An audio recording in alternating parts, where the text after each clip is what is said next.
Okay, I want to just take a look at this example of how to do the coin problem, and might not be able to get through both parts of it, but at least we'll get through the first part. I have a limit of 5 minutes on these Jing videos that I do, but we'll see what we can do here. Now, it says that you have coins that the weights are normally distributed, so we can use the normal curve then to approximate some probabilities.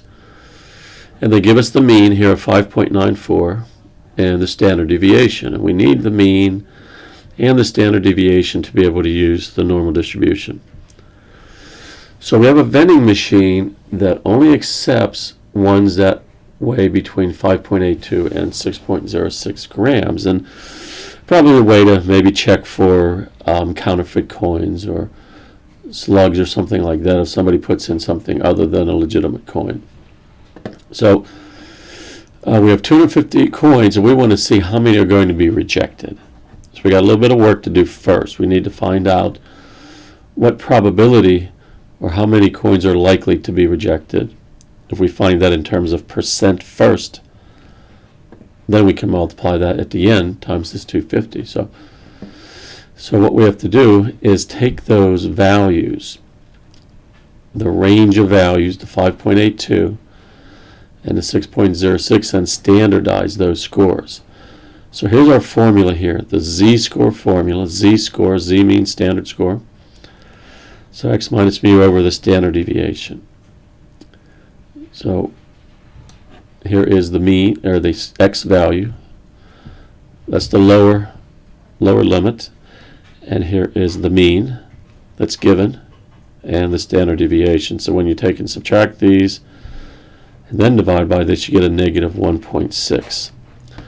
So that's basically saying that you're going 1.6 standard deviations below the mean, or to the left of the mean. And then we do the same thing with this value right here, 6.06. You'll see if you draw the picture, that's my upper limit. So all this area in the middle here, these are the coins that are being accepted. And this area out here, the shaded region, these are the ones that are being rejected. So upper part and the lower part. So they subtract the score minus the mean over standard deviation and get a positive 1.6. So again, this area here and this area here, we need to find how much area that is. So we have to look on the z-score table, which is on page 446 in the book. And there's another video showing you how to use that table if you're not sure how to do that. But if you look up negative 1.6 on the z table, you'll see the number associated with that is 0.0548. So that is this area right here, 0.0548. And then the other side is the exact same size, so that's 0.0548 also. So that's why they add up. That's the area on the left, area on the right. Add it up, you got about 11%. Okay, a little less than 11%. So that means 11% of those coins will be rejected. So if we have a total of 250 coins, we're going to take that number times 250 and get 27. So 27 coins out of the 250 will be rejected, again, from what we have using the normal distribution, assuming that the weights are normally distributed.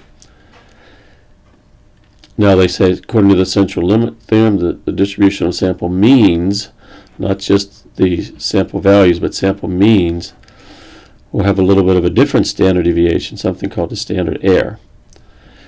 So you have to adjust your standard deviation a little bit when you do. It's basically the same thing. So they say the mean of the sampling distribution is that. It's the same. The standard deviation of the sampling distribution is our standard deviation. It was given up here, divided by the square root of the sample size. So this is our new standard deviation. Therefore, if you take and plug those numbers into the z-scores, you'll see the z-scores are much larger, way to the left, way over to the right. So there's hardly any area at all out beyond those values. And they say the area to the left is 0.0001 and 0.999.